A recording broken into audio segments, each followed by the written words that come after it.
Vice principal ने assembly hall में खड़े सारे स्टूडेंट्स को बताया कैसे मिस ई ने उनके स्कूल के खिलाफ एजुकेशन ऑफिस में कंप्लेन की। कहा मिस ई को लगता है यहाँ स्टूडेंट्स को गैंगस्टर बनने की एजुकेशन दी जाती है। वाइस प्रिंसिपल ने मिस ई को सारे स्टूडेंट से माफी मांगने स्टेज पर बुलाया। ज्यादातर स्टूडेंट्स मिस ई से बुरे लहजे में बात करने लगे। वो भी चाहते थे मिस ई उनसे माफी मांगे। मिस ई स्टेज पर आई। कहा ये स्कूल अपनी नॉर्मल हालत में नहीं। ये बात सुनकर स्टूडेंट्स यहाँ तक कि टीचर भी उस पर हंसने लगे। मिस ई ने बताया अपनी टीचर मिस वू की वजह से वो स्कूल को काफी पहले से जानती है। टीचर का नाम सुनकर हानुल के चेहरे पर मुस्कुराहट गायब हुई। पिछले साल की बात है, मिस ई मिस वू से मिली। मिस ई मिस वू की स्टूडेंट रह चुकी थी। थे तो दोनों स्टूडेंट टीचर, लेकिन दोनों में माँ बेटी जैसी बॉन्डिंग थी। ये उनकी आखिरी मुलाकात बनी। इसके बाद मिस वू को किसी ने स्टैप करके मार दिया। मिस ई ने सबको बताया वो स्कूल को दोबारा नॉर्मल करेगी। जो स्कूल को नुकसान पहुँचाने की कोशिश करेगा वो उससे लड़ेगी, चाहे वो जो भी हो। मिस ई की बात सुनकर हानुल मुस्कुराया। दरवाजा खोलकर कामिन अंदर दाखिल हुआ। हानुल को पंच किया। जवाबन हानुल ने भी उसे हिट किया। कामिन ने कहा तुम भी हमारे जैसे हो, दर्द तो हुआ होगा, तो ओवर स्मार्ट बनने की कोशिश मत करो। रूफ टॉप पर हानुल का एक बॉडीगार्ड कहने लगा कामिन से हारने के बाद अब उन्हें गैंग से निकाल दिया जाएगा। अब वो पैसे कैसे कमाएंगे? सुन चौल वही ब्लॉन्ड बालों वाला, उसे ज्यादा फर्क नहीं पड़ता। उसे नॉन सीरियस देखकर सुनचौल का दोस्त वही गैंगस्टर सुनचौल के दादा के बारे में कुछ बताते हुए खामोश हो गया। एंटी ने हानुल से कहा क्या वो मिस ई को ऐसे ही छोड़ देगा? हानुल ने कहा मुझे पहले ही मिस ई मिस वू जैसी लगी। अब पता चला वो उसकी स्टूडेंट है। वो स्कूल को प्रोटेक्ट करना चाहती है तो कोशिश करके देख ले। हानुल ने किसी को कॉल किया और बताया सुनचौल इस काम के लिए कैसा रहेगा। सुनचौल अपने दादा से मिलने हॉस्पिटल में आया जो काफी बीमार रहते हैं। दादा को खुद भी पढ़ाई का शौक है और वो चाहते हैं सुनचौल भी पढ़ाई करे और एक अच्छा इंसान बने।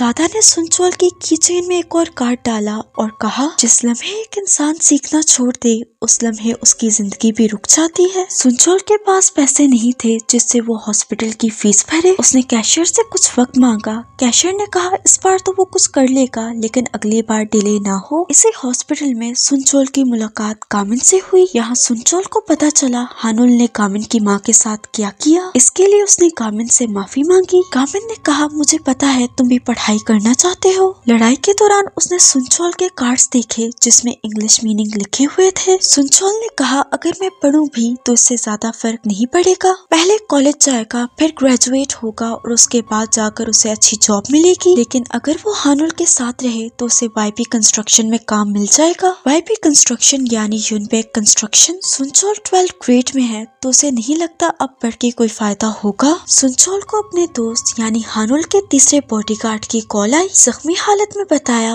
वो कहीं छुप जाए, ट्रेनर्स उसे ढूंढ रहे हैं। कॉल के दौरान ही यूनबेक गैंग के ट्रेनर्स उससे मिले। जे और किम गैंगमैन का काम है बैकअप फाइटर्स को फाइटिंग सिखाना। इतनी रात को वो सुनचौल को अपने साथ लेने आए थे। कामिन को साथ देखकर ट्रेनर ने उसका नाम पूछा। कामिन अपना नाम बताने वाला था। सुनचौल ने गुस्से से उसे जाने का बोला। जाहिर है सुनचौल को पता है कामिन का नाम पता चला तो यहाँ कोई और सीन बन जाएगा। वो अपने साथ ले जाने लगे। सुनचौल को देखकर लग रहा था वो जाना नहीं चाहता। ये चीज कामिन ने भी नोट की। सुनचौल के मोबाइल पर उसके दादा की कॉल आई। कामिन उसके दादा से मिला। दादा पढ़ाई कर रहे थे। उन्होंने टेस्ट दिया। कामिन ने चेक किया, सिर्फ 4 क्वेश्चंस ठीक थे। दादा उदास हुए। उन्हें देखकर कामिन ने हौसला दिया। दादा ने हंसते हुए जवाब दिया कल 3 क्वेश्चंस ठीक थे और आज 4 क्वेश्चंस के सही जवाब दिए। दादा ट्रिक एग्जाम की तैयारी कर रहे थे। ये एग्जाम जॉब लेने के लिए दिया जाता है। कामिन ने पूछा आखिर वो ये एग्जाम क्यों देना चाहते हैं। दादा ने बताया वो किसी जॉब के लिए ये एग्जाम नहीं दे रहे, वो तो बस इसलिए करते हैं क्योंकि इन एग्जाम से वो हर दिन खुद को बेहतर करते हैं। इसी चीज में उन्हें मजा आता है।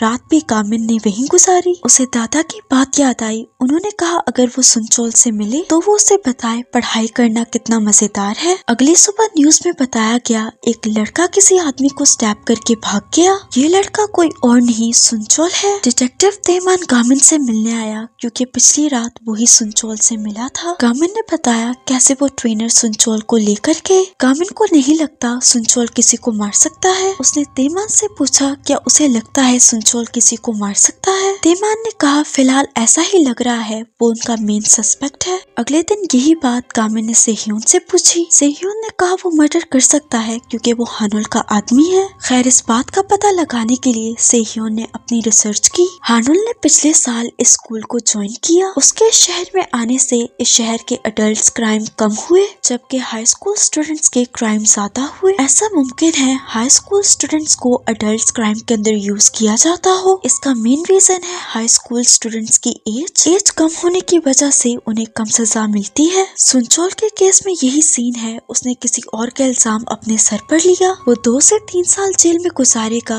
बदले में गैंग के मेंबर्स उसे यूनबैक फैमिली का हिस्सा और वाईबी कंस्ट्रक्शन में काम दिलाएंगे। जो भी हो उन्हें नहीं पता सुनचोल ने एक्चुअली में उस आदमी का मर्डर किया भी है या नहीं। रात को घर जाते हुए कामिन को सुनचोल का दोस्त मिला। ट्रेनर किम उस पर हाथ उठा रहा था। कामिन ने एक ही पंच किया जिससे ट्रेनर किम बेहोश हो गया। सुनचोल के दोस्त ने बताया सुनचोल बेकसूर है। उसने योंगबैक गैंग के एक बड़े मेंबर को खून से भरी नाइफ को साफ करते देखा। इसका मतलब असली कातिल वो है जिसका इल्जाम सुनचोल ने अपने सर पर लिया। जब यूनबैक गैंग का टॉप मेंबर किसी इंसान को मारे तब गैंग के बैकअप फाइटर्स में से कोई इल्जाम अपने सर पर लेता है और उसके हिस्से की सजा जेल में जाकर काटता है। कामिन ने सुबह ये बात जाकर सबको बताई। सब लोग उसके लिए फिक्रमंद थे, खासकर जीवू। उसे लग रहा था शायद वो कामिन का गलत इस्तेमाल करना चाहते हैं। कामिन ने मदद करने का डिसाइड किया क्योंकि उसने सुनचोल की आंखों में पढ़ाई के लिए लगन देखी। ऐसे बाकी चारों भी उसकी मदद करने के लिए तैयार हुए। अब इन्हें किसी तरह उस नाइफ को ढूंढना है जिससे सुनचोल की बेकसूरी साबित होगी। नाइफ को ढूंढने वो वाईबी ग्रुप के ट्रेनिंग सेंटर पहुंचे। जीवू, कामिन और जिन ने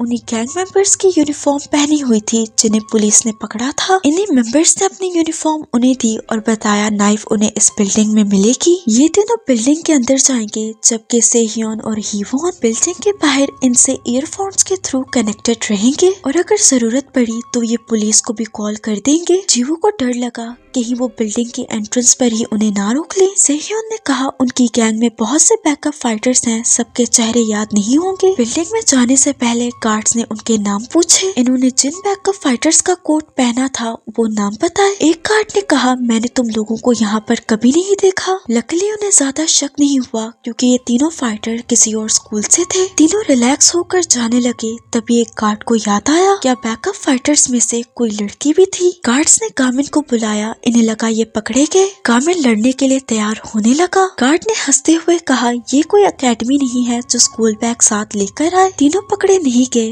बिल्डिंग में आए तो उन्हें बहुत ज्यादा फाइटर्स दिखाई दिए। वो गैंग मेंबर्स जिन्होंने इनकी हेल्प की उन्हें याद आया आज तो बैकअप फाइटर्स की मीटिंग थी। दूसरे ने कहा शायद वो आज नहीं है। ये भूल गए मीटिंग आज ही है। इनके लिए काम और मुश्किल हो गया लेकिन अब ये यहाँ आ गए, काम पूरा करके जाएंगे। हीवन ड्रोन की मदद से बिल्डिंग में नजर रखने लगी। एक बिल्डिंग के कमरे में उन्हें हानुल बैठा दिखाई दिया। हिवोन ने कामिल लोगों को बताया यकीनन नाइफ उसी कमरे में होगी। कमरा 4th फ्लोर पर है। तीनों सीढ़ियों की मदद से वहाँ जाने लगे। तभी देखा हानुल अपने आदमियों के साथ सीढ़ियों की तरफ ही आ रहा है। एलिवेटर खराब है इसीलिए वो सीढ़ियों की मदद से नीचे जाएंगे। उनके आने से पहले कामिल लोग वहाँ से गायब हुए। ट्रेनर चे को रूफटॉप के दरवाजे की आवाज आई। बाकी किसी ने ज्यादा ध्यान नहीं दिया पर ट्रेनर चे रूफटॉप चेक करने आया। जल्दी में जीवू और जून 2nd फ्लोर पर छुपे जबकि कामिन उनसे अलग होकर रूफटॉप पर चला गया। कामिन छत पर छुपा हुआ था। चे को पता नहीं चला। जाते हुए चे ने रूफटॉप का दरवाजा अंदर से बंद किया।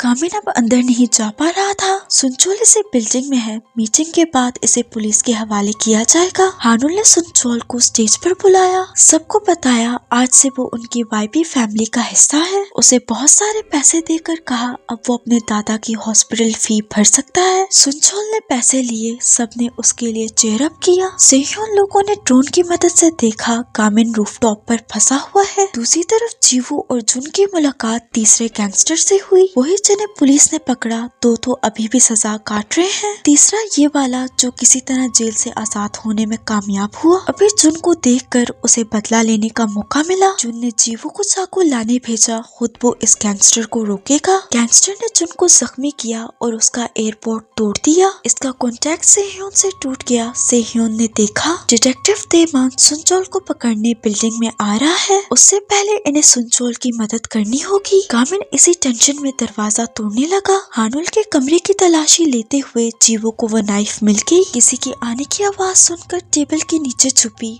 वो आदमी जे था। उसने इलेक्ट्रॉनिक एंकलेट भी पहना था। इसका मतलब इसने जेल की हवा भी खाई हुई है। ट्रेनर जे ने जीवो को पकड़ने में ज्यादा देर नहीं लगाई। तेमान के सामने सुनचोल ने कबूल किया उसी ने ही मर्डर किया। हानुल समेत सारे उसके लिए तालियां बजाने लगे। इसी के साथ ये एपिसोड यहीं पर एंड हो जाती है। अगर आपको वीडियो पसंद आई तो लाइक शेयर और सब्सक्राइब करते जाना। मिलते हैं अगली वीडियो में।